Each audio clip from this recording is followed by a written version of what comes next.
Are you live? Yep, we're live. And Tatiana, are you live yet?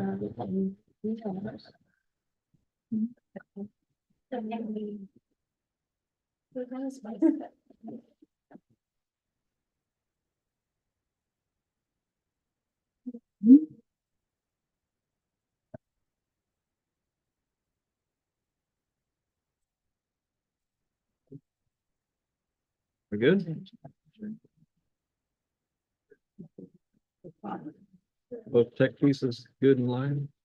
I think you guys are in the zone. You're good right now? Yes. Tatiana?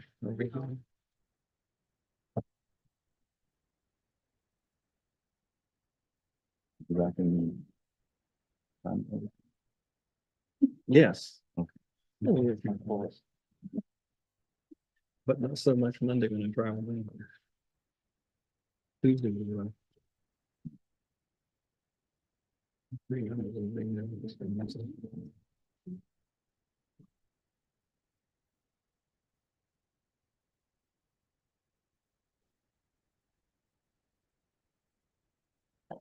No? What do you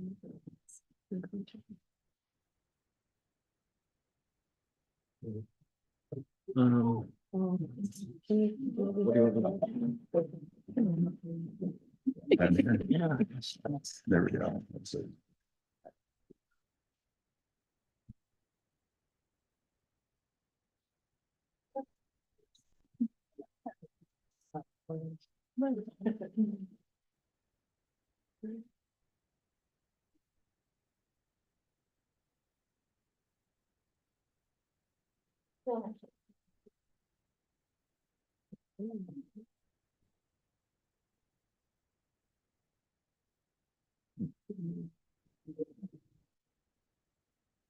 I think what we may do is we'll continue on and keep working with that.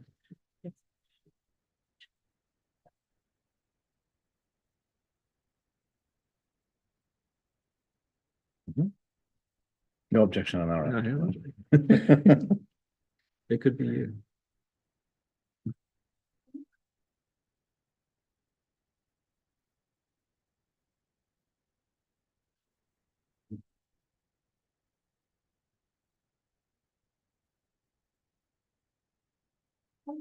I think extra copies of these. Yeah. And they might need you down here. We're having an owl issue. Oh, Wait. not our owl. Their owl is behaving.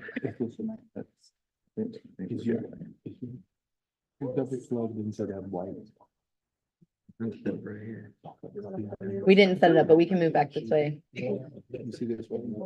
Seriously, there's. Yeah, we have a lot of room if you, Yeah, we might, it would be helpful, it's really. yeah. You sure?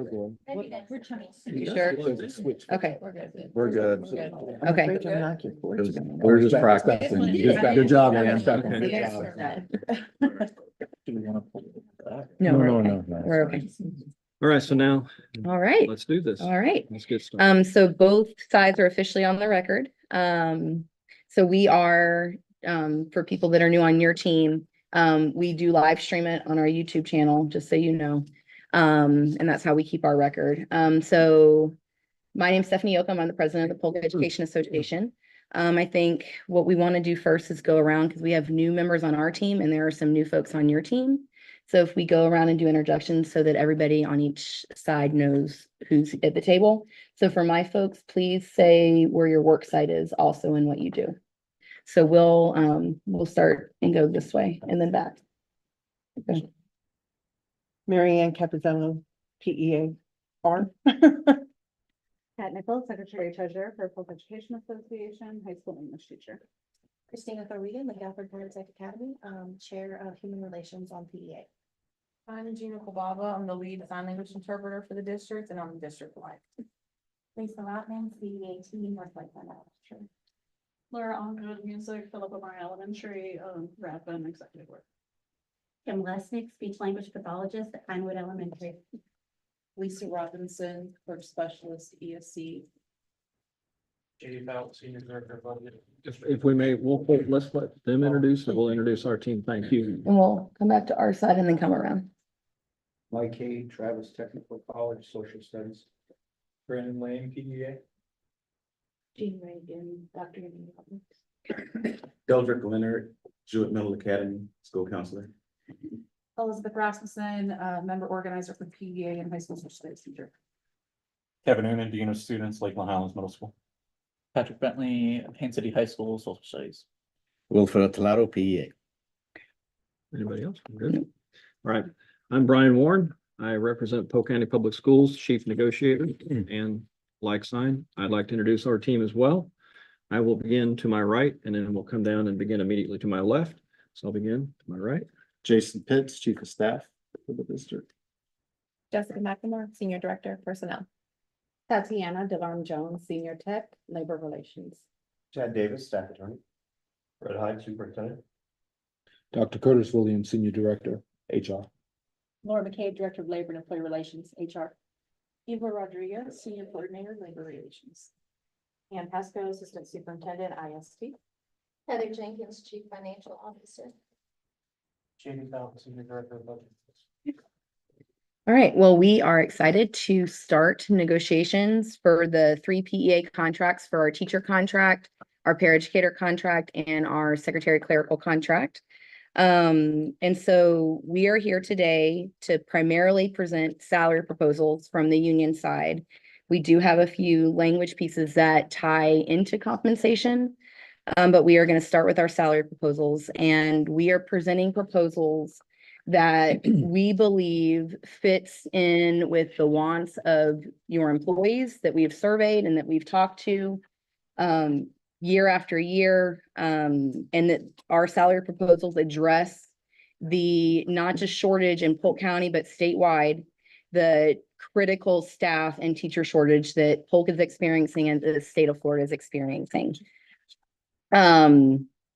We believe that the proposals that we're going to go through today with salary really address the critical recruitment and retention that Polk County needs to be looking at, and that this will benefit everybody on the ground. And as we are seeing a mass exodus of educators, not just from Polk because they're leaving education, but to surrounding counties, we believe that the proposals that we are going to present today begin to address that pretty aggressively. And so there's a lot here to present. And so I think what we are going to do is I'm going to start with the spreadsheets first. And my team already has them. And so I think it will be easiest if we can, there's 15 copies of each.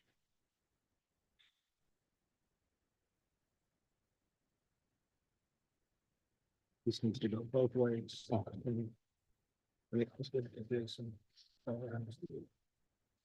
Each of the same. These are different groups, right? These are different. Yeah. Here, let me do this. Let me do this. So, One, two, three, four. Let's just do this. 3, 4. Yeah. These go the rest of the way down. Just do 4.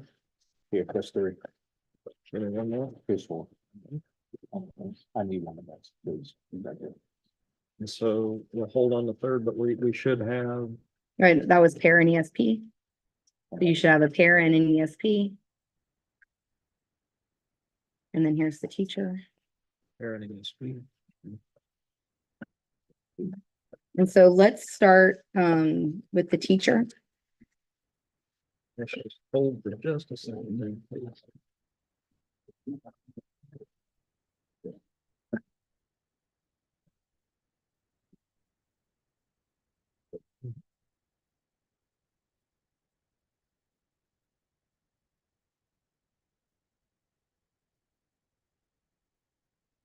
Where are we starting? Teacher. Teacher, we're gonna start with teacher. And so the spreadsheet's a lot, so we have also prepared kind of a little executive summary to go through that first, and then you guys, really the spreadsheets are more for your information. We're gonna spend most of our time in the executive summary because that's probably the easiest way to begin talking about it.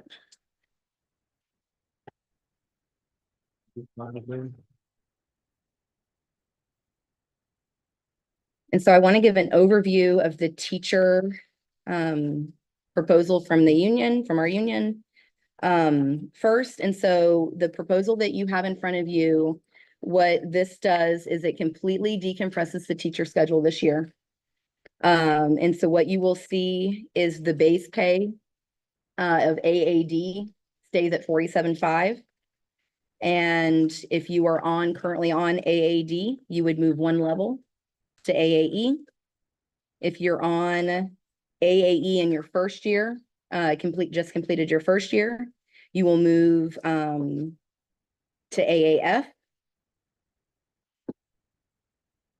If you are AAE in your second year, fixing to be in your third, you will move 2 levels to G. And you can see that the pattern goes down. AAE, if you're in your third year, you'll move 3 levels to H. And then if you're in AAF4, finishing your fourth year, you'll move 3 levels to I. AAF5, you'll move 4 levels to J. And that goes down, and that pattern continues until we are on page 2 of 3. AAJ is finishing year 13. They would move 8 levels down the schedule. And when I say down the schedule, you're starting from the beginning and moving down the alphabet, because our pay levels are in alpha nomenclature. And so then that pattern continues. So then after AAJ, everybody would move 8 levels down on the teacher schedule. And that fully decompresses the teacher schedule with this proposal. In addition to the movement, if you go back to page 1 of 3, in number 1, the first bullet point, you see a breakdown of the different pay levels and tiered percentages. And so if you are in your beginning years of teaching, in addition to the level movement that you would see, AAE would add a 2% into that level. F through J would add a 3% into that level. AA through Z, 4%. ABA through K would receive a 5% into the level. ABL through Y would receive a 6% increase into that level. ABZ through ACY would see a 7% increase into that pay level. And then the last tail of the teacher salary schedules, ACZ through ADK, would see 8% in addition to the movement. And what that would do is a range of percentages. You would see about a 3% increase at the beginning of the schedule to about a 12% increase at the top of the schedule for our most veteran folks. And so that would be the range of percentages. And that is, you'll see that as we go through the PARA and ESP as well. And we feel that in the light of the reality that we will not be going out for a millage in 24, that if this board does decide to move for a millage, which we strongly recommend, and we would be partners in that work, with that heavy lift of running a millage campaign. If we're looking at 26, we have to fill in the gaps somehow. And so that this would be an aggressive move forward, and we'll get to total cost out toward the end, but on the teacher side, we'll talk about total cost once I get through OTP and the student services.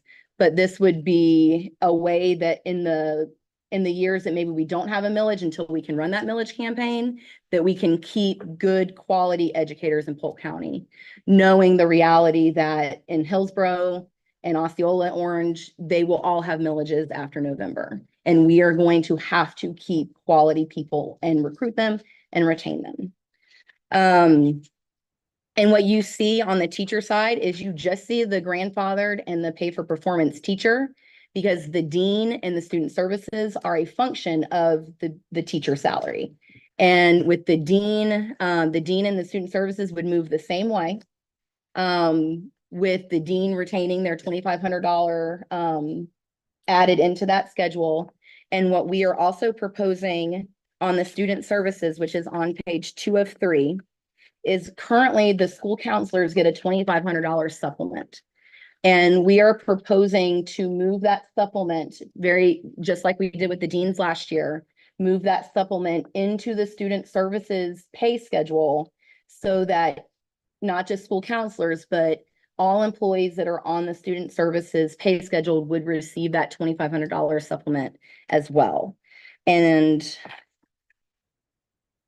with OTPT, and for ease on the salary, spreadsheets, they're in the back, 1 of 2 and 2 of 2 is the separate OTPT schedule, because that salary schedule is vastly different than, the other teacher schedules in the contract. It's all in the same teacher one. It's at the very end. It's the last page on yours. What we are proposing for OTPT is to keep the base salary the same at 48,835, but then add each level would get a 3% in between. And for a total cost for the teacher, and then adding the student services with the $2,500 into that schedule and the OTPT,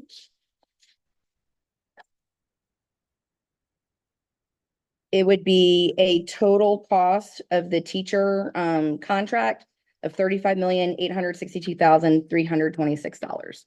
And that is with the 21.84% fringe benefit cost.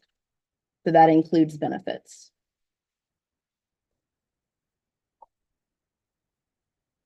I know that you guys will run these numbers too, but are there any questions on the logistics?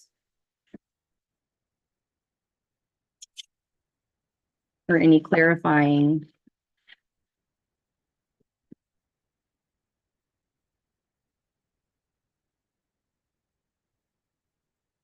I did color code the first part. It made it easier for me to see with the movement. So I hope it's helpful for you as well.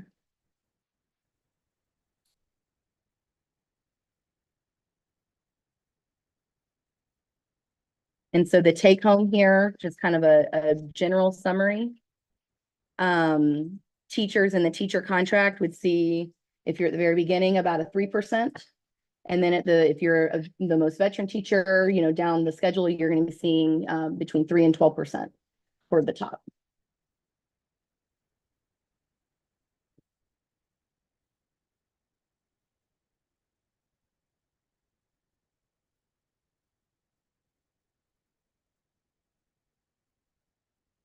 No, you're fine. I need a few minutes to look through your summary. No, I got and it. run. It's a lot to look at. We've lived in these spreadsheets for a few months now, so I completely understand.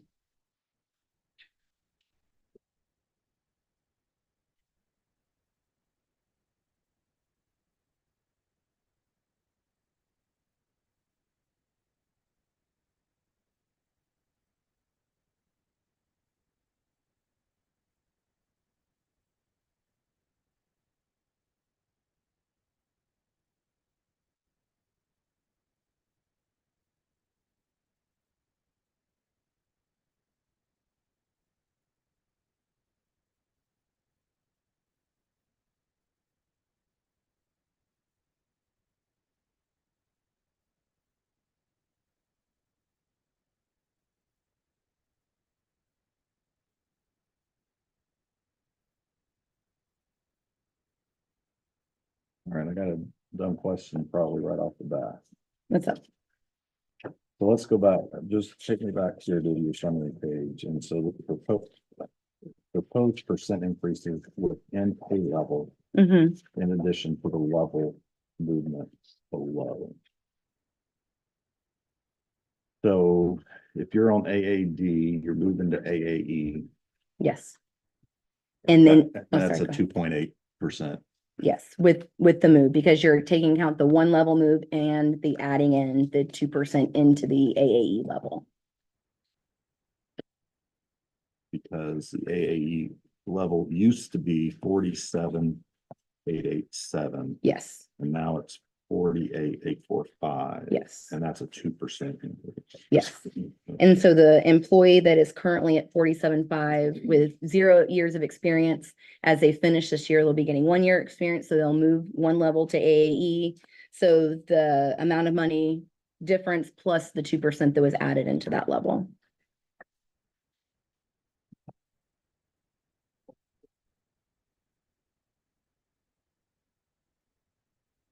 So to say it out loud. Yeah, no, you're good.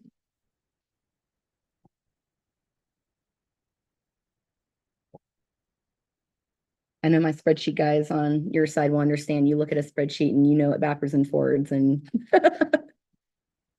You'd be surprised.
yes, ma'am.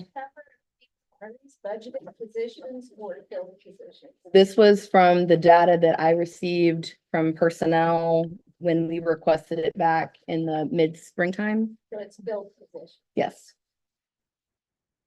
Thank you. you're welcome.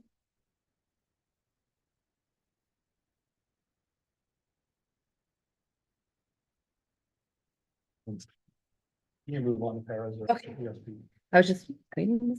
We're not gonna have a whole lot. No, You you're just good. be able to look at it. Gotcha.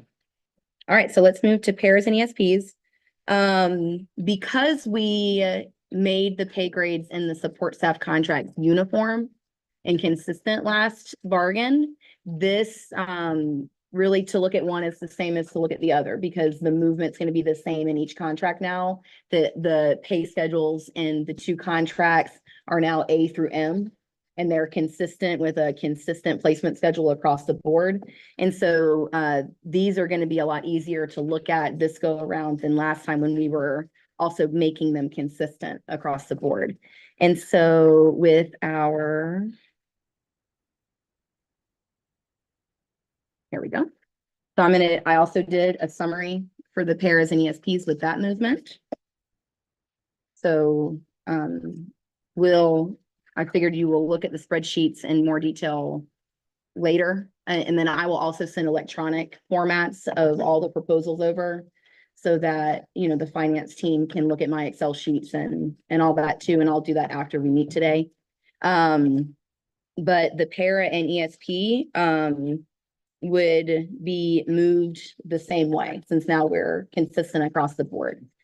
And so our para and ESP will not be fully decompressed this year because that one was more severely compressed than the teacher schedule. And so that one's probably going to take another year or two to completely decompress. But what we are proposing would be for if they're at A right now with 0 years of experience as they're gaining their year as of July 1, they would move to B. Currently, if you're in B1 through 5, and when I say 1 through 5, I'm talking about years of experience. So B1, 2, 3, 4, and 5 years of experience would be moving one level to C. If you're B6, 7, 8, 9, or 10, you would be moving 2 levels to D. And then every other level would also move 2 levels down. The only time at the very end that they would not be moving to would be if you're at L. The only place to go is M right now. And so L would move to M to top out. And then if you're currently at M, if you're currently at the top of the schedule, you would receive a 10% increase if you're at the top based on our proposal. And so within the para and ESP, we also looked at going back before we had to deal with, and rightfully so, we needed to, the minimum wage requirements have increased. And that started the compression. We started not having the equalized movement in the support staff contracts. So for those of you that haven't been around, as long as some others, the para and ESP contracts used to have a 3% increase between levels as you move down before the compression with the minimum wage started to happen. And so what we have done in this proposal is start to get back to that more equalized movement between pay levels.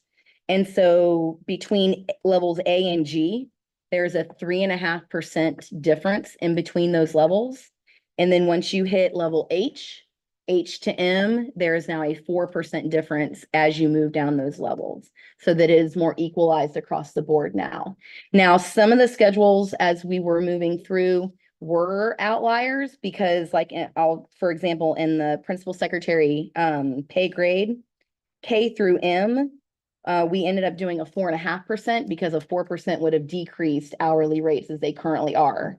And we would not be proposing to decrease hourly rates. And so with that one, there you'll see a 4.5% instead of the 4. The other one that was the outlier is in the para contract for our network managers, because their schedules, to give people that on both sides that don't have the history, the para network manager schedule didn't have to be changed when we moved the minimum wage, and they had maintained a 3% down the line. And so to make sure that they had equitable raises percentage wise, the H through M ended up having a 7% in between to make sure that their raises were equitable with everybody else in their contract. And so with the paras and ESPs, the summary would be for percentage wise. Most of our paras would see between, depending on where they're at, if they're at the beginning of the schedules, they'd see like the teachers about a 3%. And then most of our topped out would see between 12 and 13%. The way some of the schedules are worked out, it might be a little higher in the various schedules, but the vast majority would see about a 3 to a 12% increase just as the teacher contract would.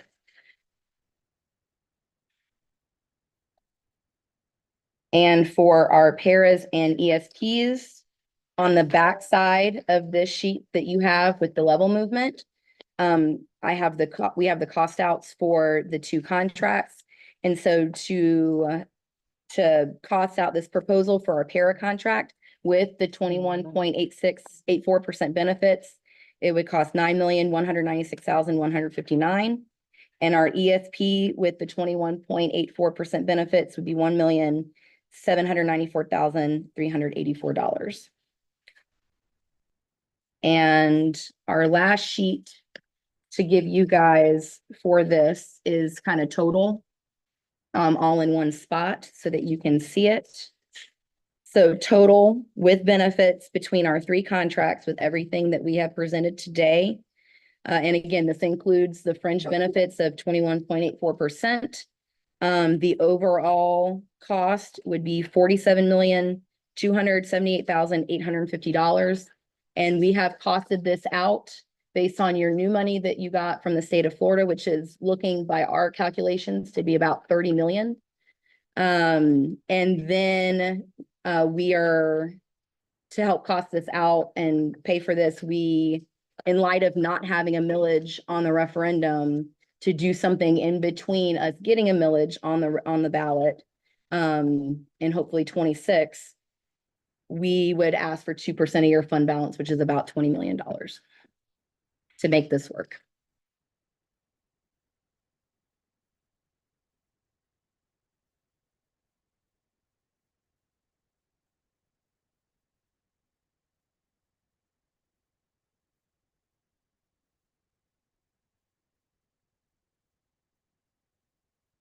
And we have also, just for the finance folks in the room, we've been taken into account about the 16% that will have to go to charter schools. Stephanie, I want to go back and ask on the teacher schedule. Yeah. A qualifying question on the student services, adding the 2,500, Yes, because you have data there for counselors and not counselors. yes. And my question is, I went back to that student services and encompasses more groups, obviously, than just Mhm. counselors. Was my clarifying question, is it your intent to only add 2,500 to only counselors or to the group? To everybody. And so in the green box at the bottom of page 2 of 3, the cost out that we've done is we separated out who was on student services. And based on the data we got in the spring, we have about 214 counselors that are already receiving the $2,500 supplement. And so 2,500 times 214 ended up at $535,000. And then you have about 196 folks that are not school counselors on that schedule. And so what we did was if you add in the $2,500 times the total, the 214 and the 196, ends up being $1,025,000. And then if you include the fringe benefits, because right now the $2,500 is not applicable with fringe benefits because it's a supplement. And so I took that into account and added the 21.84%. With fringe, it would be 1,248,860. But if you subtract out the existing money that the district's already paying the school counselors, the 1.248 million minus the 535,000 ends up being 700,013 or 700,000. Oh my gosh, $713,860. And that would be the difference added if you add in all the other staff that are in the student services contract. And that is part of the total teacher cost out. So we've added that 713,000 into the total cost out. That answers that one. And in full disclosure, I was focusing on this part a little bit while you were still going over the other. Yeah. But I picked up outliers. There were outliers in the para grid, I thought, as you went through there. Can you restate that again? What will happen to the outliers in those levels? So we wouldn't treat them as outliers. I was just noting that as we were going through that the 3.5% in between A through G and the 4% in H through M, it didn't work with 2 of the schedules. It didn't work. The 3.5 worked on the principal secretary one up until you got to level K. And then once you hit level K, we increased instead of 4%, we did 4.5% so that the hourly rate didn't decrease from what it currently is. And then the network manager para pay grade schedule it is completely different from the other para schedules in that contract because of how it was already laid out when we had started the minimum wage compression. And so that was also an outlier. And so to ensure that our para network managers received equitable percentage increases to their colleagues, we had to do a little bit different percentage increases with that group. And then overall, it's in line with the teacher contract that most of your employees and most of our folks will, if you're beginning in your schedule, whether you're a teacher, para, ESP, you're seeing about a 3%. And then it gradually increases down the schedules to where, our top most veteran staff are receiving, between 10 and 12% overall increases.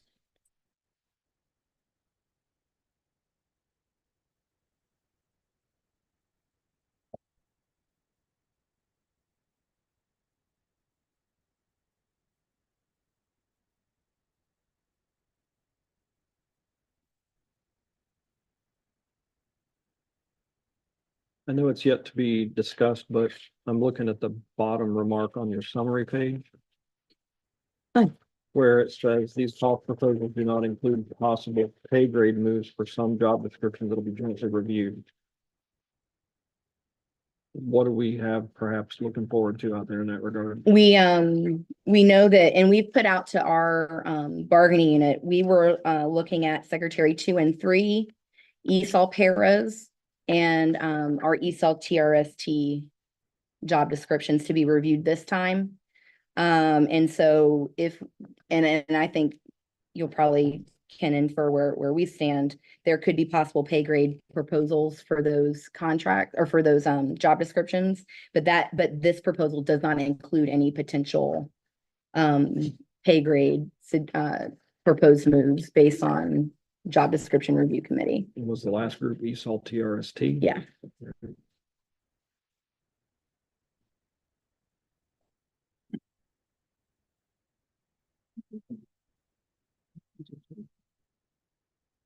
Oh, yes, thank you. And thank you, Kat, remind me, and the adjudicated youth paras. Thank you. Thought I was missing one. I was trying to think of my sticky note.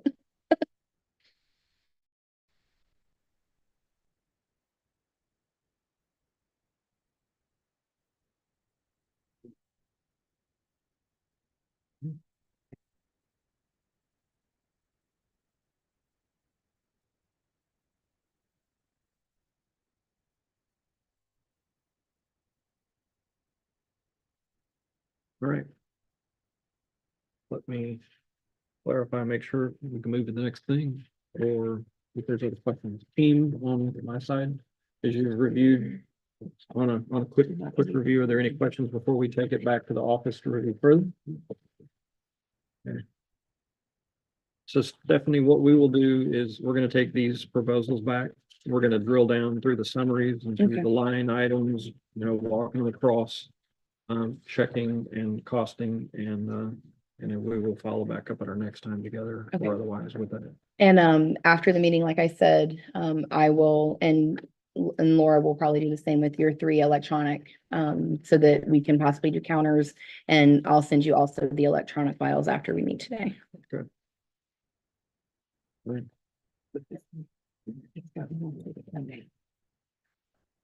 Has Laura Webster made it in yet? Nope. Let's see. All right, if it's in order, you want to move to the next thing we previously on our agenda relative to moving over? On my side, team, we're going to transition to discuss unpaid leaves.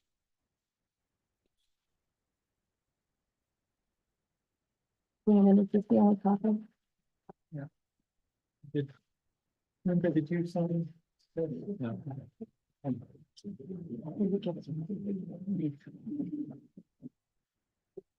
As you guys are getting your papers organized, we only have 1 sheet of the agenda. Can we get a copy?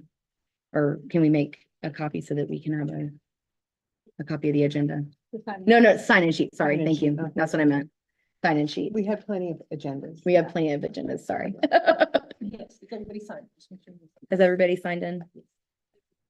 Okay. So we're handing out, you should be getting, I believe it's color coded, a pink sheet. And also an unpaid leave, language piece. We're gonna hand those around, starting now. And I'll just pause for a moment before I continue to discuss.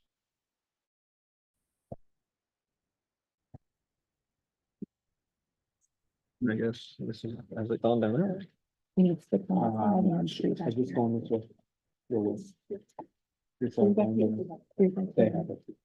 I need more. I was counting, that's what I was. Yeah, looking. I need 6 on this one. I don't know that we have enough. 4 more. 2,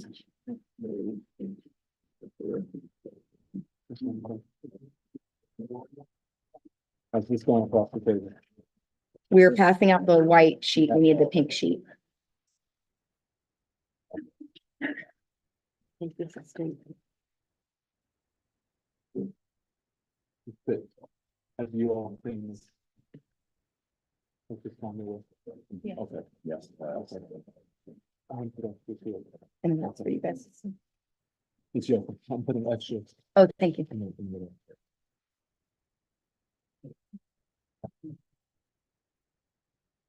That brings that away from the state board.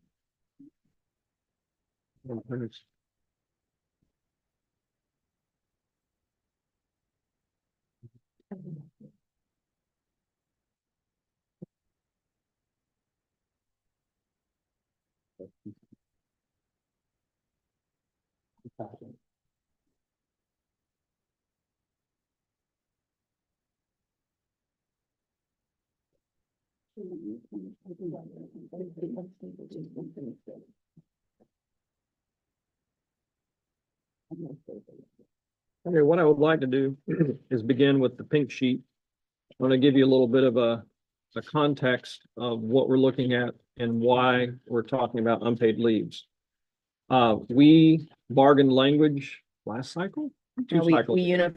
we did a consistent across the board with. Yeah, of the 12-week piece and the 30-day notice to come back and the 30-day notice to go out. It's been working well. Mhm. Because it's helped us to not hold up vacancies, seats. I can get people moving along and get folks in front of kids rather than waiting and holding on those and waiting for someone to return. But I will tell you that I'm here today because in that new language that we bargained, I've noticed that I'm having some situations that I need to discuss. I have an example in front of you that is just a single example of someone that what is happening is you can see if you walk down through the timeline of just maybe the last year, you can see January 3rd, this person returned from leave. They spent almost their 30 days back and then they went back out on a leave.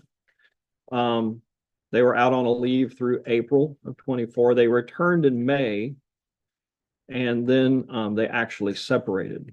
My concern is the coming in and out of the leaves because by the contract, I can take the leave. I give you 30-day notice. I go out, I take it, I come back in, 30-day notice, I'm coming in. Oh, by the way, I came in, I'm going to get my 30 days and I'm going to go back out. That's what's happening. It's a 30 days notice to come back in. They do their 30-day notice as soon as they get in and become active again, say I'm going back out for unpaid. And it's a form of stacking the leaves. That's creating a problem. Only in the fact that if you are at the school level, principal or team of teachers or otherwise, you have someone that may come in for a 2 or 3 week period of time and then be gone again, knowing full well that they're not intending to be there for the semester or for the year. Or otherwise, they're going out on leave. They're coming in to be active and then to go back out by way of contract. So then we segue over to the language that's in the articles of Article 21, unpaid leaves. And the only pieces we touched, even though there's 7 pages we ran of the entirety of the article, it's only the underlying language there in the very beginning, which, if you remember when we bargained this last time, is kind of the overview of all of the leaves. And what we came up with was the following. Should there be any combination of medical to personal leave or personal leave to medical leave within a school year or the following school year, because we reasoned that sometimes it crosses over and goes to another school year, the position will only be held for the initial 12-week period of the first approved leave. And so what that would do is if you're stacking them or taking advantage of I'm giving you notice 30 days, coming back in, find me a position. We find the position, you leave 30 days later. That allows me to only give you one bite at that apple. The second new language component would be the employee may not return to work between approved consecutive unpaid leaves. That also provides that opportunity that you don't have to come back in and get active. You just remain out.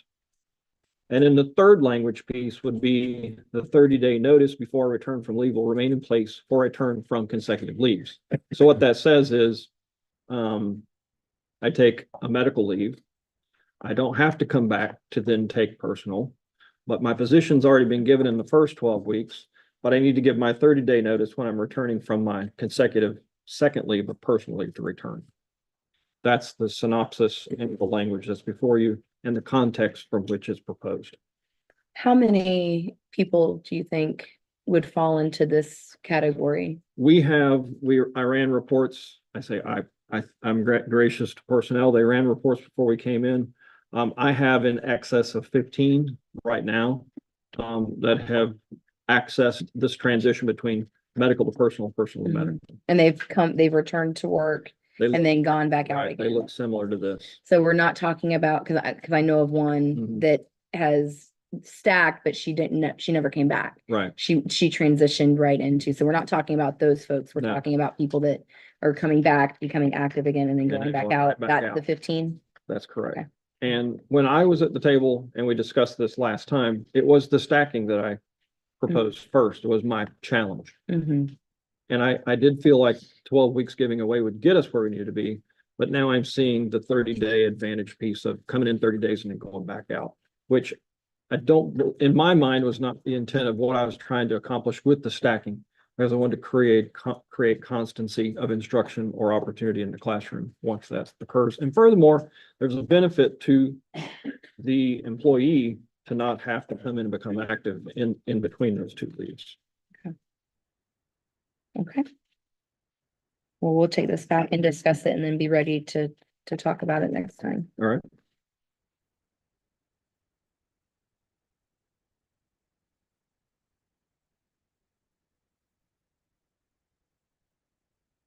Are you waiting on your Ridge I wanted to person? see, well, I'm ready to go right on ahead, but I wanted to also be mindful. If you had another item, we were going to go back and forth. Parent ESP for the leave. We do, thank you. The language was a little bit different for parent ESP Oh, because the okay. leaves are different. So let's hand Okay. that out as well. Thank Thank you. you, Laura. And if I remember right, I think that language just removes personal and medical and just says leaves Okay, because those contracts didn't have that option. yeah. The teacher contract has a few more. 6 on our further side of the table, Okay. and then 3 Thank you. behind. And then you get another.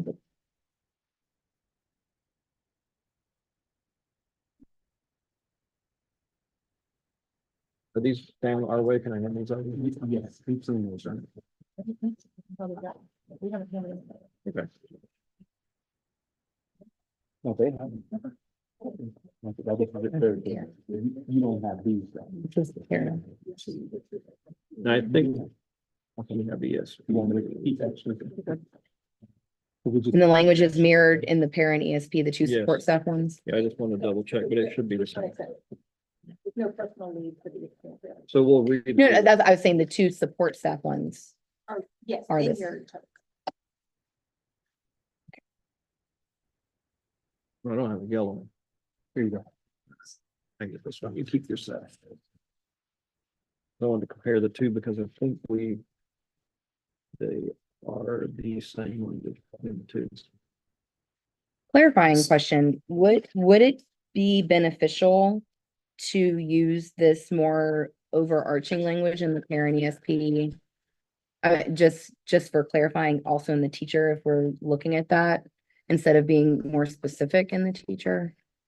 I mean, we're still gonna talk about it, but Yeah. just to, what was the I'm rationale not for having averse to that different? because that was my thought when we started crafting language as well. But I think if we do that, which I think is a good idea, Okay, and they were going to do some carve outs for charter leave and things like that. okay, Because there are other things So in they that match one the that's not statute. here. yeah, Right, because that's in statute. right. Okay. And so we stayed specific to what the data was showing us. But on this side, I'll just take a minute. It's the same concept, same language, except in the first underlined section, you'll notice that it's any combination of leave and it qualifies the type. And the rest of it, I think, is the same as the teacher. I have a question. The 15 employees you mentioned, are they all across bargaining units? Are they all strictly teachers or? Personal leave and teachers. I don't have them broken out by group, but So they're all Yeah. teachers though. are they all teachers? So we don't know the ESPs or paras. It's the same thing that's happening. Yeah, but- And I have a Could you guys pull that data too, Jessica?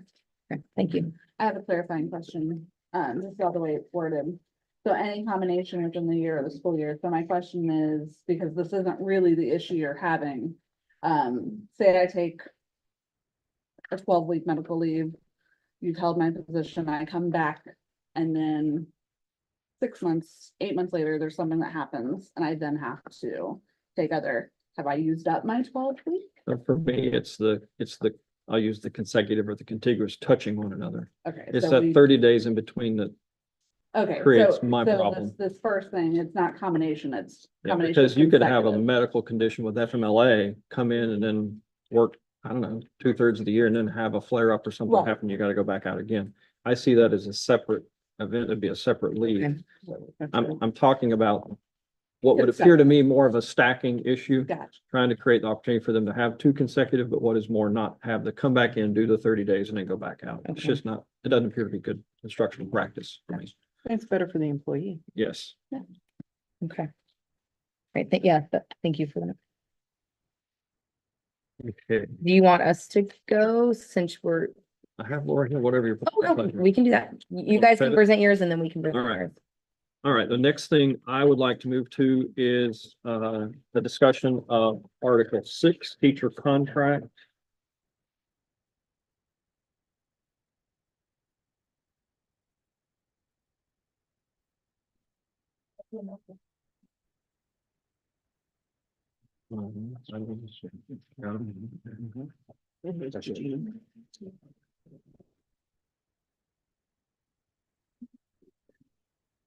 Laura, can you wave your hand at me if you're here?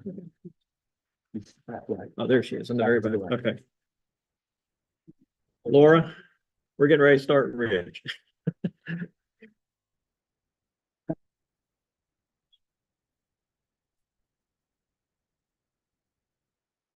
And then is that, we have that table?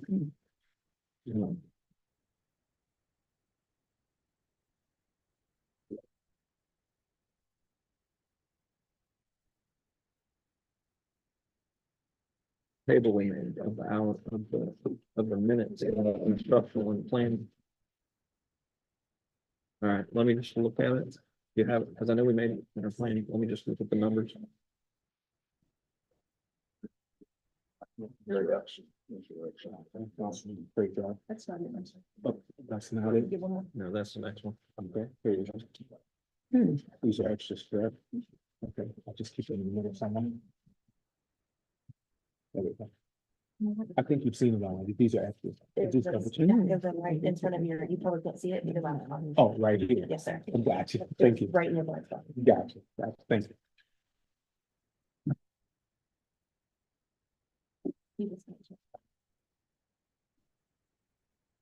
That's it. Thank you. Thank you. Okay. What we wanted to discuss here is with specificity. It's article, it's 6.2-2, page 4 of 12.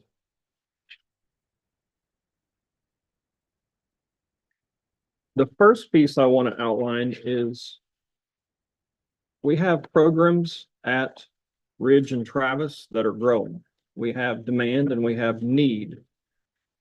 And through that current demand and need by program, we're meeting that need by extended contracts and CSAs. Is that correct? Extended contracts for union folks. So in order to meet the demand and to minimize the use of extended contracts, we went back into the contract language to evaluate minutes and hours and to see what we could do that would match or meet what we're seeing in the area of demand. So in Article 6.2-2, if you'll just read with me, technical colleges, teachers assigned to Travis and Ridge shall work it used to say a 7-hour day. We're proposing that that would be changed to a 7 3/4, which would then match a typical or standard classroom teacher day consisting of 300, that would be changed from 30 minutes to 360 minutes per day of instructional contact time. It would be in that addition of 30 minutes per day that we would pick up the extended contract alleviation or assistance that we would need there. We would not touch the number of minutes per week of plan time.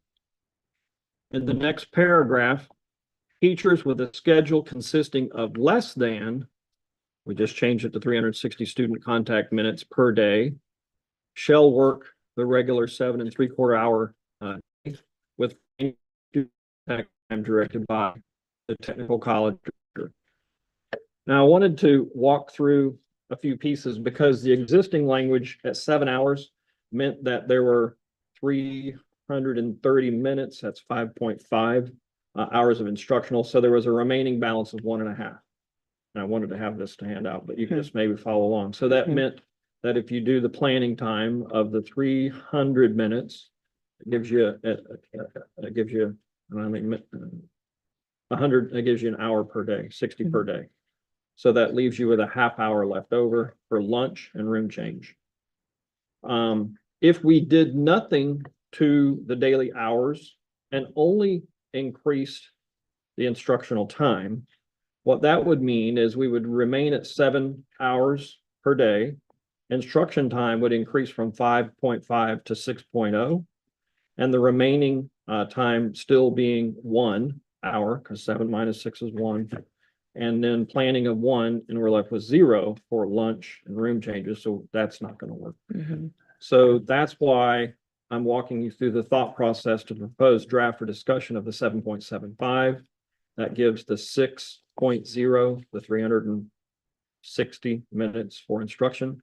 That leaves you a remaining balance of 1.75 hours minus the 1 hour per day, leaving us with 0.75 for lunch and for room change, which is, by the way, also the same schedule as all teachers in Article 6.3.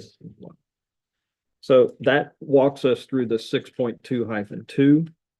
I'll pause here Yeah, before I let go me- any further. Yeah. Just give us a minute to let us look at it. And process.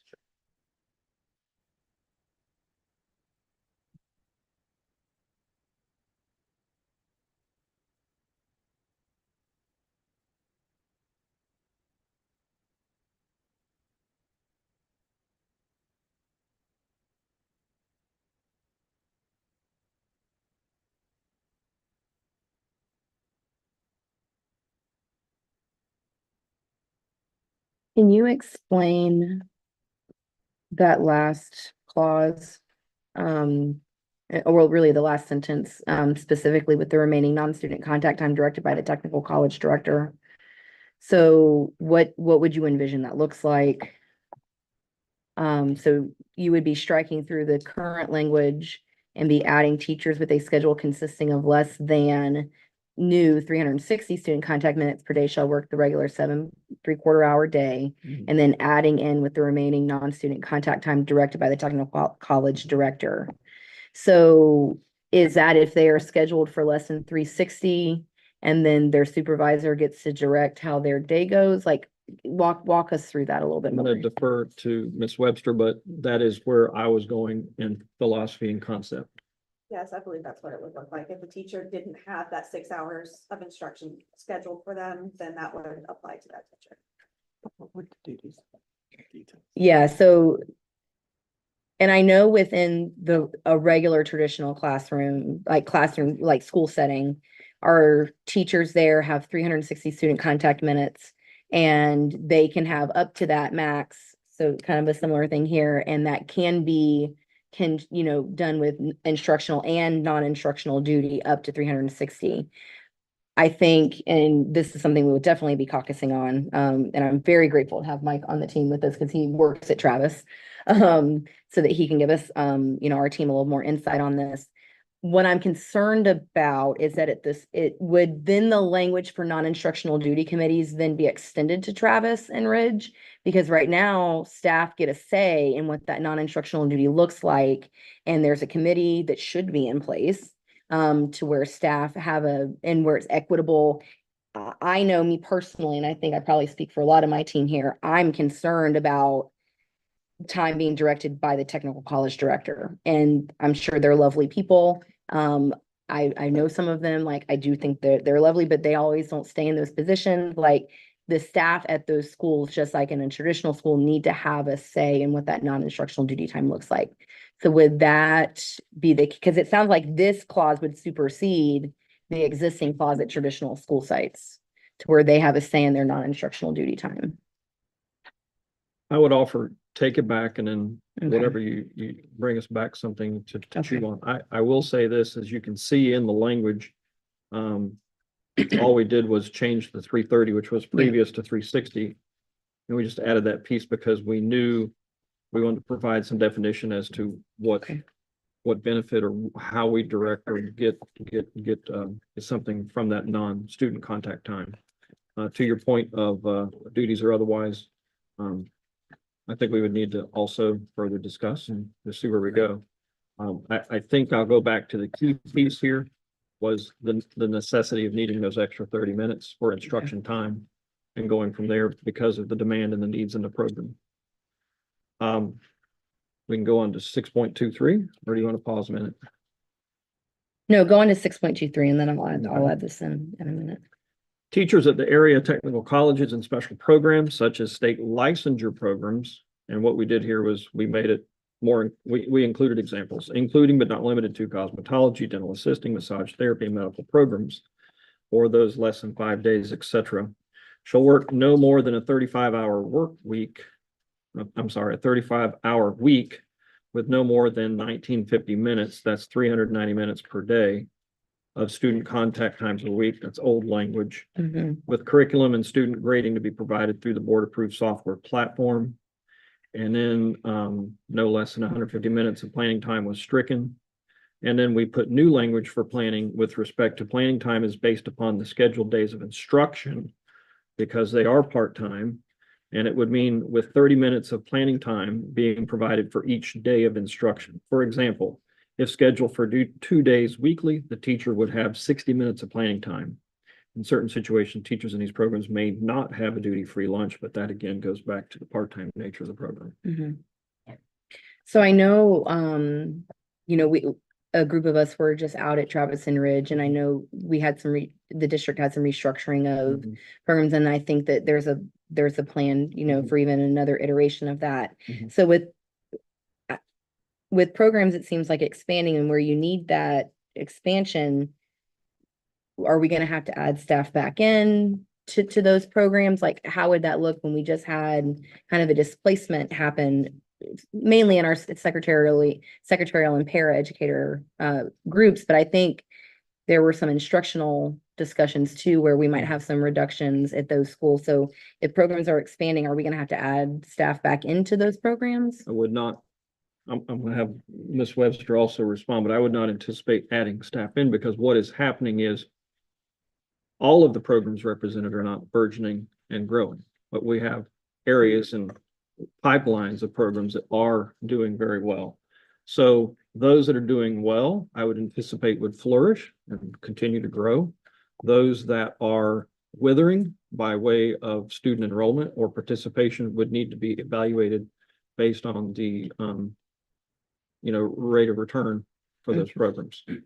Yeah. Would there be, as some programs might be expanding, would there be a need to add some paras back in to those, depending on what types of programs are expanding? I don't think the paras were not, I don't think the paras were really using the. They're not instructional instructional. Okay, I don't see that being necessary. okay. I have a question. So with the technical college director, being allowed to direct their duties, is it possible that some of our teachers are going to be taking on some of the duties that our recently cut para and ESP staff would have been doing? I'm not aware of any of those. This is strictly on the basis of the shorted instructional times. So the answer is no. Okay.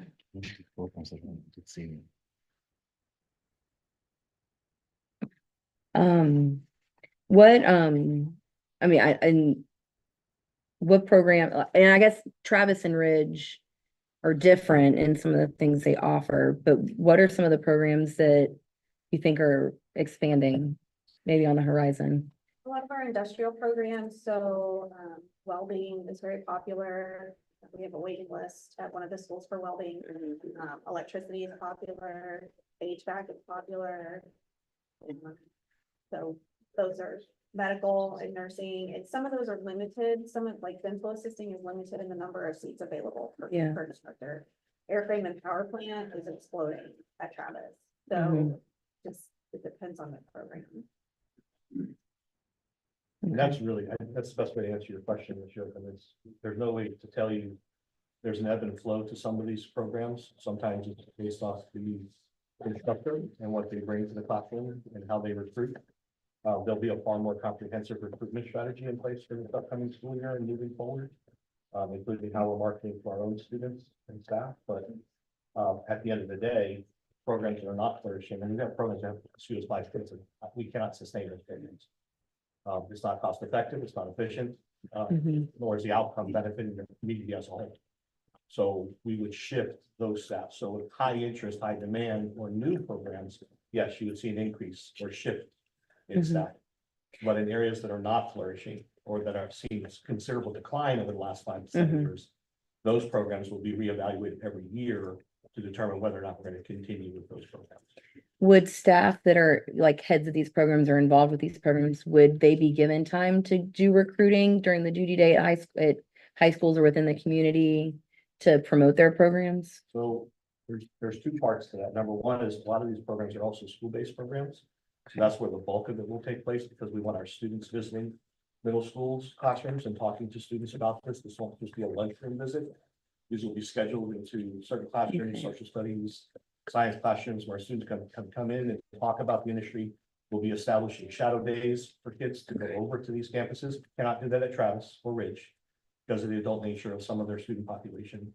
But we can do that in our other feeder high schools. They then become the feeder pad. One of the reasons airframe and power plant is taking off, AMP is taking off, is the expansion of CFAA. Mhm. Now been able to increase the overall enrollment in that program by over 300 kids. And there's a waiting list for that at the Winter Haven Mhm. campus now. That and traffic control, those types of things are Mhm. really driving that interest in solidifying Travis. It's one of the reasons also that we reevaluated the fire academy in Bartek. We were not having the success there with students completing their fire academy and their certifications or seeking employment. In Mhm. fact, if I remember the date off the top of my head again, we had less than 6 students over a multiple year period of time actually complete the certificate. Mhm.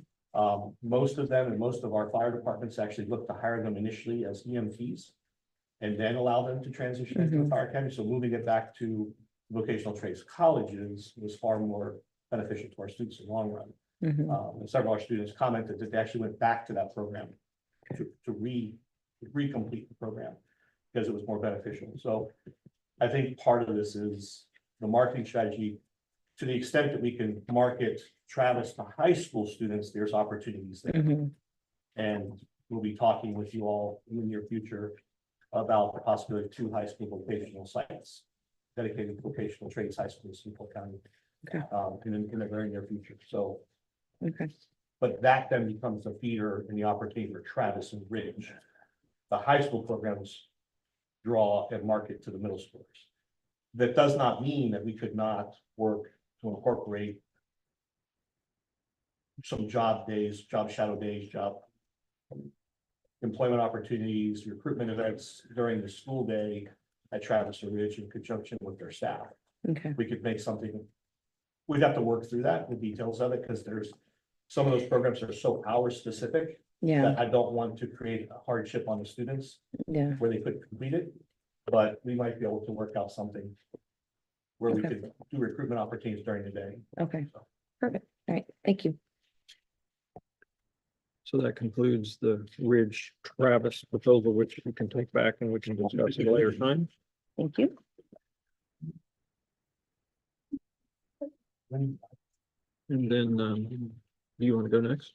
Or do you want me to go? My last one is short. We can go. I got a few things here. Okay, so we will start. This is gonna be 3. Actually, I'll save this. These will be a little bit easier.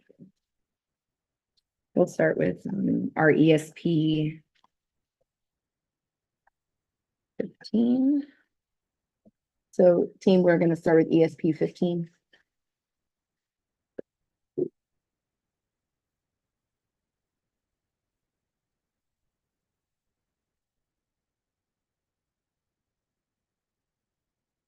And so this should look very familiar to most of you that were at the table last year, because this is the same proposal we're bringing back for the education supplements. And this is starting on page 5 of 6 on the ESP Article 15, which is their compensation article. So the only change we're bringing is at the very end of the article in an addition. We are proposing to add 15.22 college hours And this exactly mirrors the paraeducator contract. And this is coming from our ESTs want this. And I brought some survey numbers. We have about 540 ESPs that we cover in the district. And when we ask this question again on our bargaining survey, 91% of them want to see this. Many of them have some form of college credit, whether it's 30 hours or an associate's degree, maybe they're close to a bachelor's, or they even have a bachelor's degree. And they want to see compensation that is in line with what our paraeducators get. And I know that we are in the middle of a joint committee over the next couple of years through micro-credentialing with our ESPs to get them opportunities that they can, better their skills even outside of their current job descriptions, but that's going to be systematically a few more years down the road. And we want to see our ESPs, we want to see college credits put into their contract to mirror the para. And so just to go through, for those that aren't as familiar with this, the first 30 and 60 hours for pretty much everybody is general education. And so that's why you see education degree or other degree related to their position and other degree program are the same amount because everybody has the same basic 60 hours for the most part. And then the differentiation comes when you're in your bachelor work. So once you get 90 hours, if it's an education degree, or if it's a degree related to their position, maybe business management, whatever it might be, they would get 700. And then if it's a degree not related to their job or not in education, it would be a 300. And the same once they earn a bachelor's degree or a BS degree. If it's education or a degree related to their job, it would be a stack 700, and these stack. So as they get credits, they would submit their credits to HR just like our paras do. And then those supplements start to stack. And based on our survey results, I did a rough cost out of what this could be, like a rough maximum exposure. And we're looking based on because what we asked them was, do you have 30 credit hours? Do you have 60? Do you have 90? Do you have a bachelor's degree? And so based on that cost out and the responses, this would be about a little around $450,000 if every single person were to submit some type of credit. And so at the end of the day, this means a lot to our secretary clerical employees, and it's really a drop in the bucket compared to what, our budget is overall. And so we are bringing this back as a proposal this year. And that is our ESP Article 15.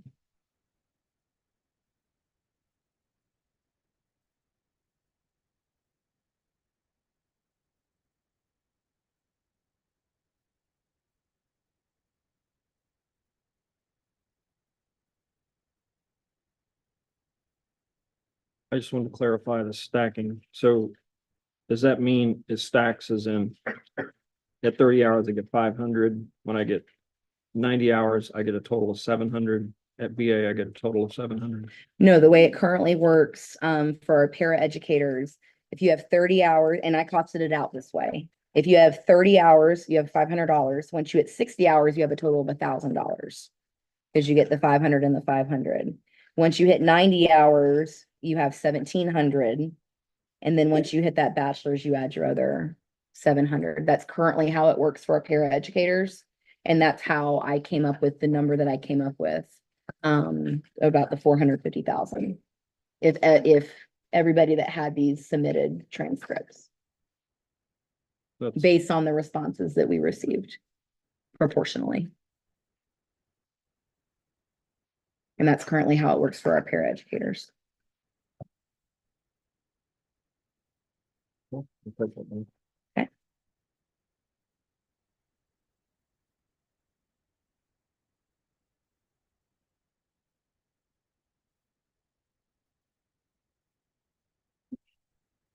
we have two more topics, but it's several pieces of stapled packs because one of them mirrors in the three contracts and then one of the subjects mirrors in two of the contracts.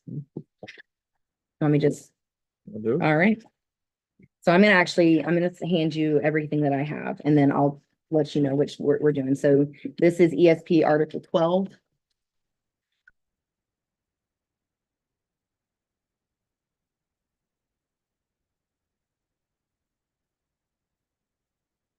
Actually, this is an easier one. We'll talk, but I'll give you this.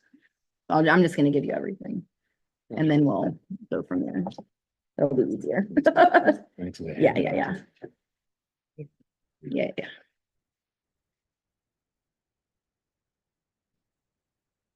So the pieces of the stacks that you're getting, you have ESP Article 12. You're getting teacher, Article 15 evaluation. You have, para Article 8. Employment conditions. And then we also have a teacher Article 6 teaching conditions.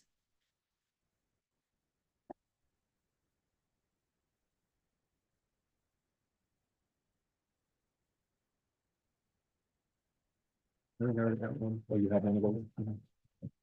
Okay, and then that's the last one.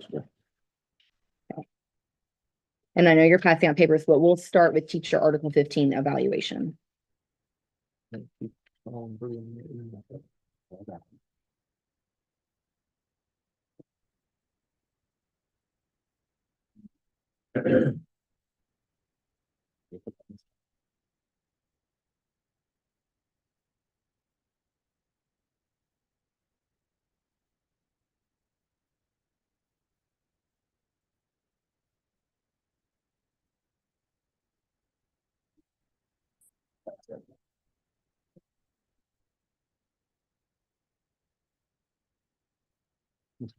You have 6.1.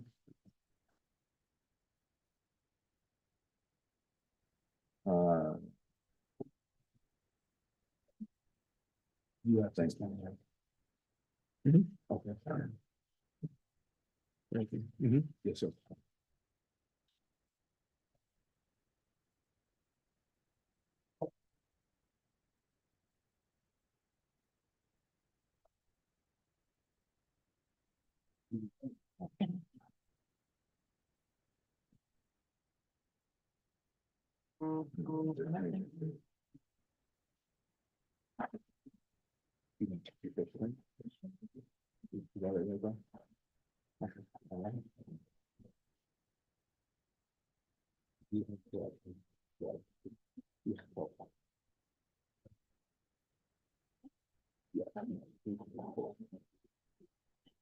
Yeah. All right.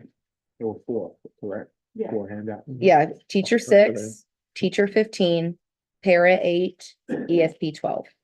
Okay. So we'll start actually probably with the easier one, teacher Article 15. So, per this article, we have a joint teacher evaluation advisory committee. 10 folks sit on it from the district side, 10 folks sit on it from the PEA side. Mr. Warren and myself are ex officio members. And so we at least meet once a semester. Sometimes if the work is, we have a lot of work to do, we meet more frequently. But this year we had, some of it's cleanup, but there's one very substantial change that this is coming as a joint recommendation from the TAC committee. And I know, Ms. Sandy Riley Hawkins had sent this over. I think Jason and Brian were on that email, and I think Mr. Hyde was on that email, back when we had made these recommendations, in the second semester. And so we're bringing this as a joint recommendation from the TAC committee. And so, to go through on page 3 of 13, this is a cleanup, we had the wrong article was cited. Instead of, there is no 1517, it's 1515. So that's just it's easy cleanup. And then the next change happens in, page 6 of 13. On 15:9, Polk Virtual School needs to be stricken through. We had worked pretty extensively on EPCs and what evaluations look like for Polk Virtual School last year. And we had a really great group of Polk Virtual teachers that were part of that subcommittee. And so 15.9 is now only relevant for itinerant hospital homebound, because Polk Virtual has their own set of EPCs now. And so that is cleanup from last time that wasn't caught. And then we'll come back to 15.10 because that's where the substantial change is. And on page 12 of 13, again, cleanup. It shouldn't be 15.17. It should be 15.15. No, sorry, 15.5. No, that was right. It shouldn't be 15.17, so it should be 15.5. And then going back to the more substantial change that will greatly benefit our teacher folks is on page 7 of 13. And again, this comes as a joint recommendation from the TAC committee. And so to give you guys some background, what we have seen over the last few years is that when it comes to final evaluations, with a lot of movement that's been happening, to really no fault of the teacher, their assignment might be changed mid-year. Their SAO groups have then had to be changed because when you select a student achievement objective group at the beginning, like I might pick my third period, right? And that's the group that I'm specifically collecting data on for my SAO. And then let's say something happens and then my third period ends up getting all switched around, then that SAO is no longer valid. And then I have to do something else at the second semester. And then we've even had some teachers where in the second semester, after the deadline has already passed for them to do like a second semester SAO, that they've either been transferred or their groups have changed and their principal has reassigned them. And for whatever reason, but to no fault of their own, now their SAO is being defaulted to effective. And they might have had a highly effective SAO for a very long time. And so we had, there was a lot of angst from teachers that were put in this position because to no fault of their own, they happen to be defaulted to effective. And so the committee mulled this around quite a bit. And so what the TAC committee is recommending to the bargaining table today is that on 15.10 evaluation appeals process, I'll start from the middle part of it. I won't read the whole paragraph. Although we are using an expedited arbitration process, each side retains the right to use all remedies available to them under state and federal law. If a serious procedural violation or schedule change results in the removal of an annual evaluation, which encompasses the SAO, the evaluation rating will be defaulted to not evaluative and the employee will be considered to have an overall effective rating or their last overall evaluation rating, whichever is higher.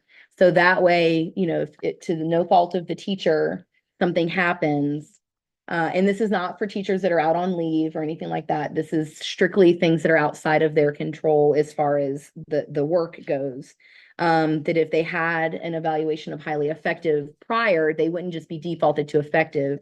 They would then be defaulted to their last evaluation that was highly effective for the previous year, instead of just a generic effective rating.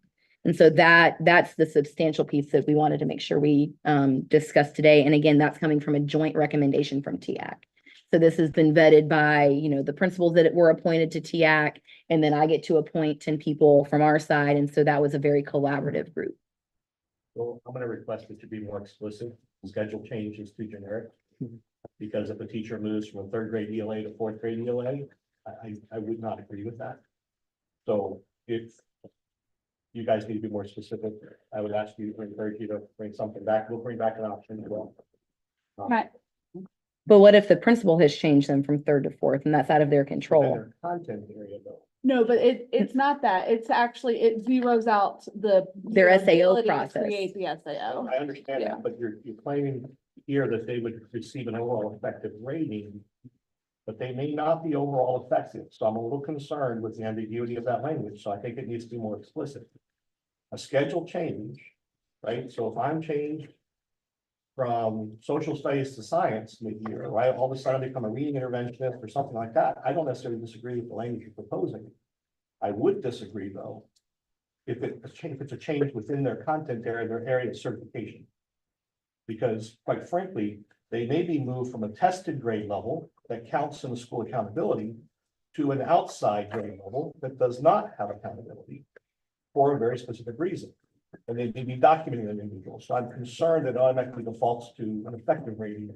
So I think we need to work on the language there a bit. Again, we'll bring back some suggestions, but I would encourage you all to think through that as well. Well, I do want to point out, and I hear your concern, Yeah. the current language in the contract is it's defaulted to effective. What we're trying to remedy are teachers that have been changed outside of their control, because principals currently have right of assignment within certification area. Sure.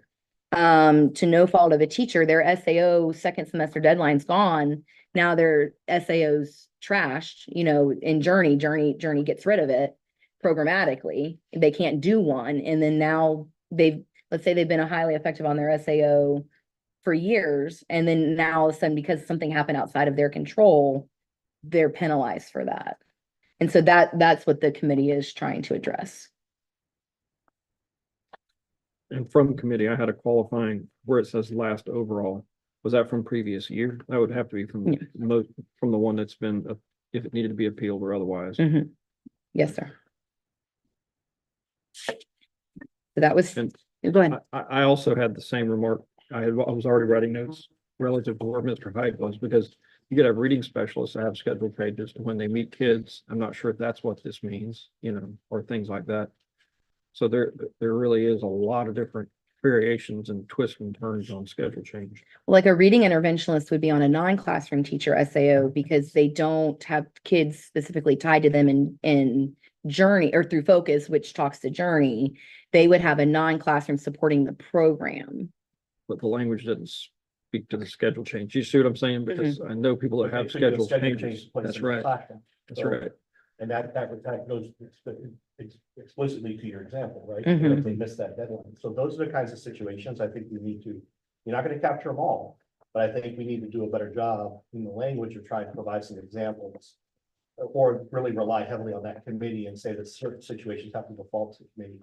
Because you used the phrase there, that no fault of their own. Mhm. That may not necessarily be true. They may be moved because they're not being effective in their role.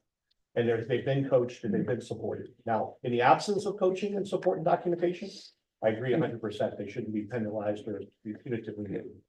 But then I would that's not the case hopefully- for all. But then that would hopefully be reflected in their ongoing observations through their EPCs throughout the year. Sure, but the problem is that language that you're proposing Mhm. automatically defaults them to an effective rating. That's current language. We're not proposing I that. understand, but for a Mhm. schedule change, and there are a lot of reasons why schedule changes can take place. So again, we'll bring back some suggestions.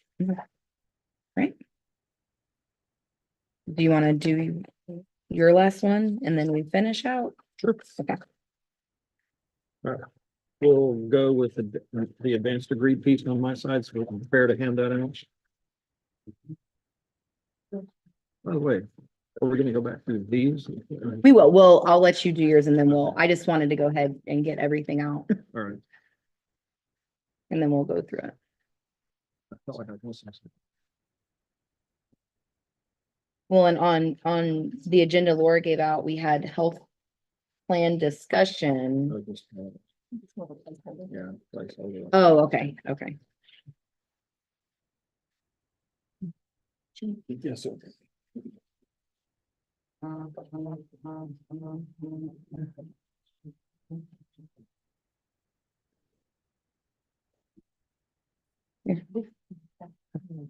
It's funny, how this ties into something you just proposed. I'll tie it together here in a minute. Okay.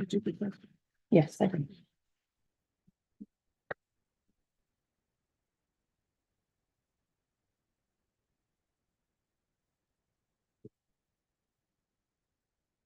So this is not a proposal of new language or new cost. This is simply a discussion of clarification.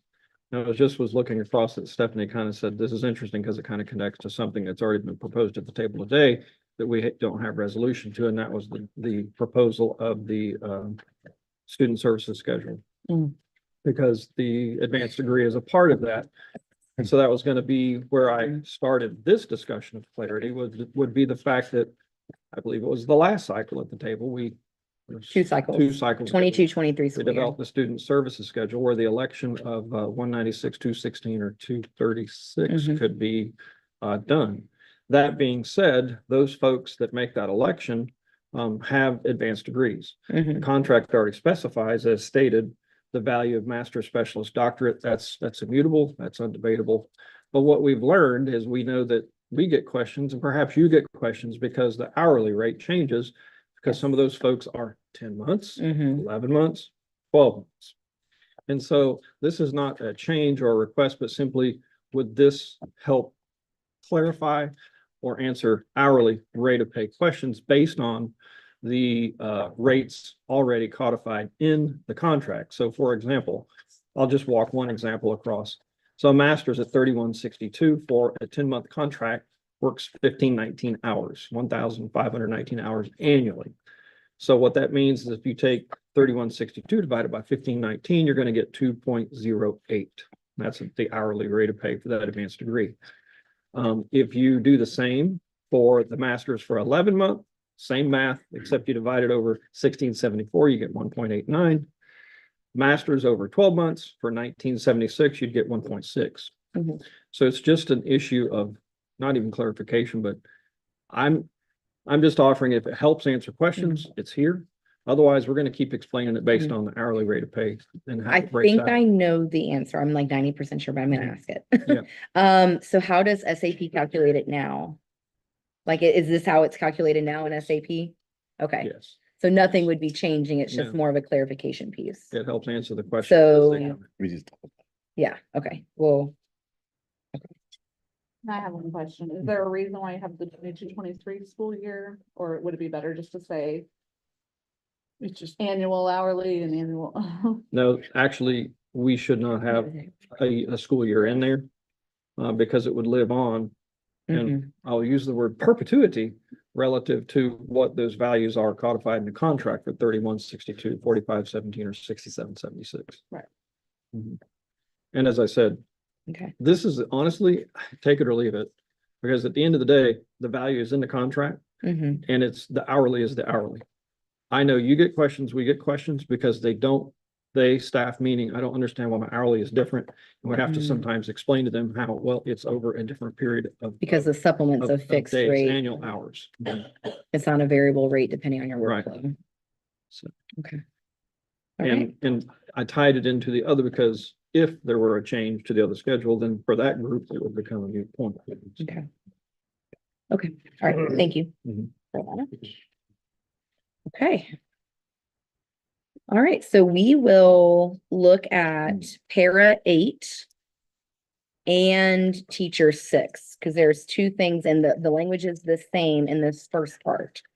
So we're going to refer to para 8 and teacher 6 again, but for this first part, the language is mirrored, except for instead of teacher, it says CDAT, but it's the same. So one of the things, when we put out our annual bargaining survey to our bargaining unit, not just salaries are a big portion of what people need to see improve pretty drastically. And that's, you saw the aggressive salary proposals at the very beginning of the day to reflect that from our bargaining unit. The other thing that was really glaring at us when we were just aggregating the data from our bargaining survey was that workload for our instructional units continue to increase without things coming off their plate. And so one of the ideas that our team had, and then we surveyed again, was the possibility of having a temporary duty assignment day for planning during their 196-day contract year. And so one per semester. So I'll read, since I just have my hands on it, I'll read what's in the CDAT language, but it mirrors in the teacher, and that is in 6.3-10 on page 7 of the Article 6 for teachers. And it's on page 3 of 6 in the para contract, 8.3-2. And so the language says additional planning days during the school year. Any teacher or CDAT in Article 8, covered under this collective bargaining agreement, will be given one 7.75-hour self-directed planning day per semester during the student day within their regular 196-day contract as a temporary duty assignment. The teacher and the principal supervisor will mutually agree upon the self-directed planning day to account for scheduling and substitute coverage if applicable. The self-directed temporary duty day assignment may be a remote work day at the discretion of the teacher with notice given to their principal or supervisor.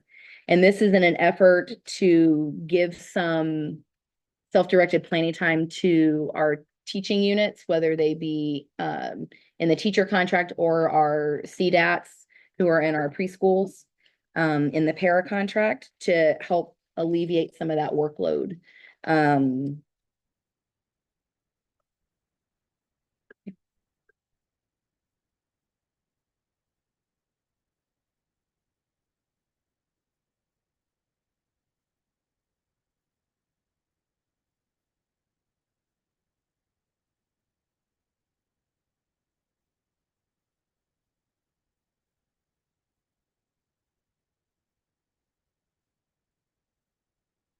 Oh, yeah, I'm sorry. Questions? I was waiting for you to read through it and if you had questions or discussion with this.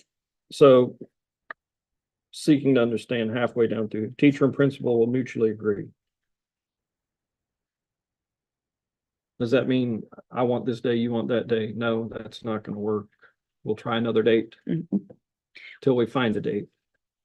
And then the next part that I want to seek to understand is the self-directed TDA day may be a remote work day at the discretion of the teacher. So what is may be a remote? I know what remote work is, but what does at the discretion of the teacher mean? So if they felt like they wanted to work from home that day on that TDA, they could.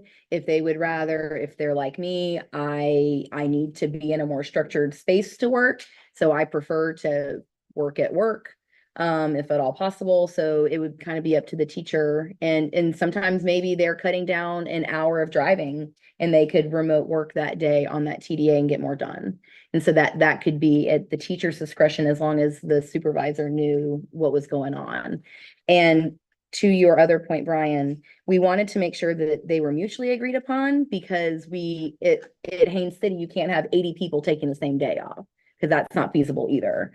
And so for scheduling purposes to make this work, the principal or supervisor would have to be involved with this, having a schedule so that 80 people at Haines City aren't taking the same day off, so that it's doesn't stop school operations either. So that's the rationale behind that. So did you guys do an analysis of TDAs across the region? Clarify, please. What do you mean? Did you compare the number of TDAs we currently offer our staff to all the surrounding counties in the Big Seven? We did not do that. We did. Okay. We actually are at the top end for the number, especially with early releases. The only county that offers more than us right now, based off the analysis, is Hillsborough County because they have a weekly early release. I don't know how many their calendar that they post online does not differentiate between whether or not that's self-directed planning time or initiated by the administration. We have 6 pre-planning days. We have a total of 10 early releases. We have 4 additional planning in-service days. So the total number of planning days we afford staff are 10. Plus of the 10 early releases, if I recall correctly, 6 of those are self-directed, only 4 are directed by administration staff. Now, we do have to recognize, even though there's an MOU, the board only approved the addition of the 3 extra early release days through the end of this school year. So we're gonna have to amend that, or we can maintain it. So the fact that I would encourage you, I'm happy to share the data. I printed out every single one of them. I did the analysis this morning. So the average pre-planning days for Hardy, Palm Beach, Polk, Pasco, Miami-Dade, Broward, Duval, Hillsborough, Manatee, Highlands, Okeechobee, Osceola, Orange, Lake, and Sumter. Now, I will admit, Lake and Sumter do not publish their calendar in a very user-friendly format. You have to actually go through the calendar month by month. I refuse to do that today. Everyone else Understand. highlights and color codes their calendar, so you can easily count early releases and planning days and things like that. So there's not much data in this file for Lake and Sumter. Sumter has 5 early releases. That's all I could find on their calendar. But the average number of pre-planning days is, and I'm gonna give you 2 numbers and I'll explain why. Okay. Both Miami-Dade and Okeechobee actually have additional pre-planning days for new teachers. Mhm. So Okeechobee, Miami-Dade, for example, if you're a new teacher, you have to come in for 6 days prior to the start of the school year. Veteran staff only come in for 3. Okeechobee, 8 days for new staff, 6 for veteran staff. So again, when I ran the average, the mean and the mode, or median and the mode, so you're gonna get 2 sets of numbers, just to understand, and we fall right there in that upper middle range for each one of these. So I just wanted to explain the data set that I'll provide you. Okay, thank You're you. welcome to call. I mean, I did not call anybody, I just looked at their calendars online Okay. to try and pull it. You know, the cost associated with this, considering the monetary ask that's already been requested, plus there's a lot of additional monetary requests, it's going to become unattainable from my perspective. It's an additional, roughly almost $2 million for us to budget for that. And given that, plus the complexity of trying to hire subs, our daily fill rate is what right now, Mr. Warren? Around 92% So we do have schools. where That we'll have average? people- whole Yeah. district. And even if we get to a place where we're talking about something else, I don't disagree that planning time is important. I think it'd be easier for us to have a conversation and convince the board to retain the early releases and maybe convert some additional early releases to teacher directed time. I think that's a conversation that I can have with the team, we can bring back to you. But the proposed adding an additional day at a cost, I think becomes, it's just gonna start to erode and it's gonna become difficult to manage the overall compensation package. And I'll say this, I think quite frankly, staff would rather see the dollars in their paycheck than have that one flex day. And it doesn't apply to all staff. It only applies to PA instructional staff. And when that may not necessarily apply, because I didn't see anything in reference in there for paraeducators or for. Our others. para CDATs Okay. who are instructional. So I just want to make sure that I put that out there, what my concerns are. Well, and I do want to, Fairness, again, I want to make sure Yeah. we did do the comparative analysis with other districts. Mhm. Because I don't want, if we were truly the outlier and had so few, I would have concerns. But, and there are other districts I've shared with you previously, Mhm. and I'll share it here. I've been in other districts where every teacher at the end of the 9-week quarter gets a day for grade completion and data entry and all those things. We don't do that. So I was kind of surprised when I did the analysis for additional planning and service days that districts have, that some of them do clearly, some of them don't. Because their planning days do not coincide with the end of the quarter. So even though, I'll give you an example, even though a district like Osceola currently has 7 planning and service days in addition to their pre-institute days. But they're not aligned to the 9-week quarter break. They're kind of just thrown in there across the calendar. So it didn't give me the impression that they were giving staff that time to complete grading and submit things and those kinds of things. So anyways, we'd be happy to share this with you and come back with some additional. And some, and you're probably aware, some schools use local funding that they have, either Title I or other things, to give TDAs, let's say for English teachers that have to grade essays or district assessments and stuff like that. But that's kind of disparate around the county, with the availability of those Same level of days. funding, and some decide, Yeah. especially as we've moved to site-based or moving more aggressively towards site-based decision-making with their budgets. Some will decide to use those funds to hire an additional interventionist or do after-school tutoring. Others may decide to provide substitutes. You know, when I was a principal, every teacher got a half day of plan on campus covered by my SAI dollars, but I value that. So I think we can talk through this and find some other things that might just be as attainable without having to add an additional cost and the possibility of substitutes not being available to fill classrooms, which then means support staff have to be pulled. And I think we need to talk through the language of that mutually agreeable, because when there's a disagreement, we would also encourage, I'm just speaking based off my thought process, I would want blackout dates. No Mondays, no Fridays, no days before holidays, no days after holidays. Because those are high absenteeism days now. Yeah. So And we can pull that data from Intelligence Services and share that at the next meeting. All right. All right, so we'll remain in Article 6. But this language also transcends in para 8 and ESP 12. And this is about duty-free lunch. So in the teacher article, it's on page 3 of 12 in 6.2. In the para, the same language is mirrored on page 3 of 6 and 8.4-2. And then in our ESP article, it's Article 12. It's page 3 of 5, 12.13. So the language is the same, essentially, that we're adding in the teacher and para with a word added in the ESP. So in the teacher contract in 6.2, on student days, a teacher shall be scheduled for a maximum of 360 minutes per day of student contact, a duty-free lunch period. We are proposing to strike through equivalent to that of the students, because that has been so disparate across the school district. We have some schools that have an 18-minute lunch, some have a 20-minute lunch, some have a 23, a 25, a 30. Some is the max right now. But 18 minutes is crazy. And especially we find that at more elementary schools. And I'll just even give you a personal story. My son is at just in his first year in elementary school, and he's like, Mom, I don't have enough time to eat. And then he already eats late. Like, and so this isn't just for our teachers and support staff. This is for kids, because I know that I have a hard time, and I've learned over the years to scarf down my lunch, but that's not healthy for us either. And so what we are looking at is striking through equivalent to that of the students in the teacher contract. And that's also mirrored in 6.2-1. And we are proposing to add a duty-free lunch period of at least 30 consecutive minutes, excluding any transition time where a teacher is supervising students. And you may say, well, Stephanie, that's really redundant. It's duty-free lunch. We have a lot of schools that make and some elementary schools, rightfully so, you've got to walk kids to and from. You know, you're not letting 5-year-olds just walk to the lunchroom.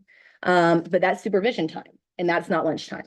And so excluding transition times to where everybody gets at least 30 consecutive minutes. And that's again mirrored in 6.2-1 in the teacher. And then in the para contract, right now, our para educators, the language in page 3 of 6 in 8.4-2, it says full day para educators shall have a paid duty-free lunch period. And we are proposing to strike through of not less than 20 minutes. And we are proposing to add of at least 30 consecutive minutes, excluding any transition time where a para educator is supervising the students. Because again, a lot of our para educators are there for our most needy children. And they are also expected to walk children to lunch. And so that would exclude those transition times to where our para educators and really our students then get at least 30 consecutive minutes to eat lunch. And then in the ESP contract, the only change that we are proposing, because right now our ESPs get a protected duty-free 30-minute lunch. And while theirs is unpaid because they're more flexible and can leave campus, and most of our ESPs like that they get theirs unpaid because they don't have to stay at their job site. We are adding the word consecutive in because we have had some instances where, well, you can get 15 minutes of your lunch here and then 15 minutes somewhere else. And that's not okay either. So we want to make sure that they get a consecutive 30 minutes of duty-free lunch. And so that is the lunch proposal. And that transcends the 3 contracts.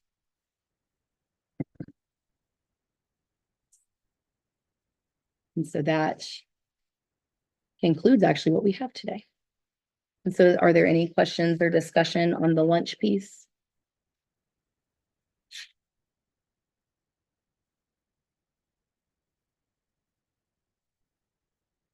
Can I repeat what I thought I heard you say I'm looking at the ESP 12.13, Mhm. the consecutive. Because there's nothing we're stacking that's consecutive. It's really, you're looking to not split 60 minutes. Yes. We don't want to split their 60 if they're not in a Maybe school site right. or they're 30 if they're at a school site. I may play with it back again, but the consecutive is, I want to make sure. That you can't break that. Yes, You that need the to go intent. 60 You have to have a 11 and 12. yeah, Yeah. 11 to 12, 11:30 to 12, however it's set up Got it. for that day.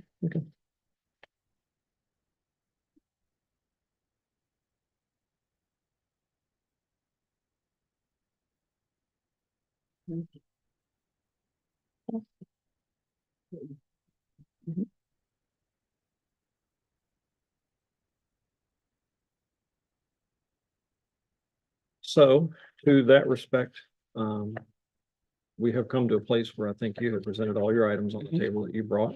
For today, yes. We, much like yourself and your team, are ready to have some time to go back and review the proposals that we have. And then that would bring us probably the last item on our agenda, which would be to look ahead Yes, please. to other times that Yep. we could anticipate coming together. Because July is hairy.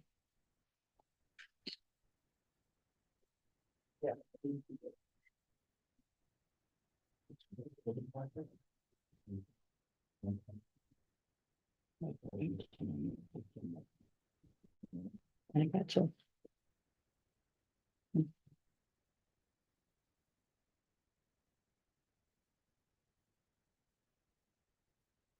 So for July, Brian, you said there's 1 week in the middle that you're gone. Is that the week of the 8th or the week of the 15th? It's the 6th. I leave the 6th. Okay. And I'll be back a week later. Unless my plans fall through, which is a possibility. Oh, no. But let's just say 6th through the 13th. Okay. That would be, I knew Brian was gone out of pocket from like, It's a Saturday. yeah, I leave, so that would be the 8th through the 11th. What national park is? I'll say it. I'll do it. Yeah. The only date that I know is out for the majority of our team is the 8th of July. okay. That's the back to the principal kickoff. And I'm at new principal boot camp on the 17th. Yep. Do we want to try the 16th?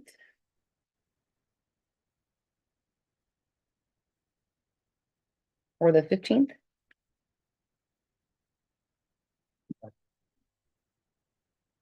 I would for the 16th, but I'll defer to the 15th. I would prefer the 16th as well, actually.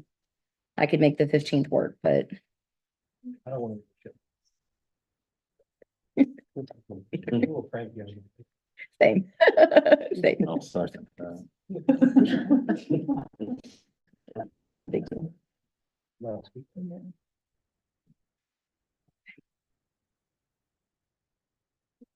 How about we do this, Stephanie? Can we just throw out 4 or 5 dates? Yeah. And get back to you in the next 48 hours? Yeah, let's do that. So do we say 7/15 and 16 as two options? Let's do the 16th. So let's try 7/16. 7/16. And then can we do one? Because a lot of us, key people are out the week of July 1st. We get back from nationals on the 8th, and then we go back out for our second nationals on the 22nd, week of the 22nd. We can look at the week of the 29th as well before teachers come back on the 2nd. If you don't like Mondays, we could try the 30th, I guess. Monday, the 29th is summer graduation, so I won't be there. Yeah, I wouldn't want to do on the 29th either. Let's stay away from Mondays. 7:30 is an Yeah, option. so maybe the 30th, 31st, or the 1st. 30th, 31st, or the 1st. Yeah. Okay, that gives us Mm-hmm. 1, 2, 3, 4 dates. Yeah. All right. So for my team, we're looking at July 16th, July 30th, 31st, and possibly August 1st right now. And then we'll need to probably look once we get school launch coming back, after pre-planning in that first week.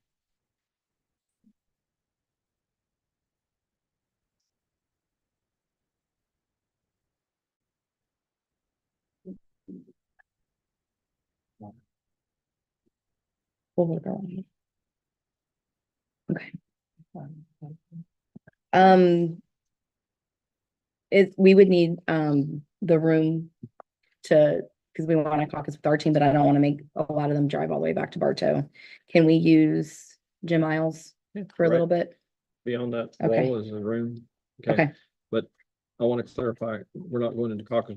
No, we're Close. done, but we want it, Debrief we're on what we're we talked debriefing, about. I yes. understand. Yeah. So I think with respect to, we're going to communicate between parties relative to what date of the Okay. 16th, 30th, 31st, and the 1st, we'll come together again. We'll Okay. be at the same place. We'll establish a time. Okay, And with that being said, I think we're done for today. Yeah. We're ready to And come just off. so everybody's aware, we will not be sitting in the corner next time. I don't know, you guys started sitting there, I'm just That's saying, on we me. didn't pick that side. That's on me. But hey, 1,000 square feet in this room, and we shoved everything. We did not set this up, I want to put that on the record. And we actually offered to. We actually offered to even offered pull the use chairs table. back. all right. I just want to say that. I want to provide one point of clarification. I will move the tables out next time, but strategically, I want to be close to the power so we can connect and I run. would forward. take lead on all that. I would fix That's why I wanted to be fix it. powered up, so we'd have forward, so point taken, and it is awful tight, so we're gonna push out, because we got a lot of room in here to work, Yeah. so. All right, so we're ready to come offline, Yep, thank you. so we're killing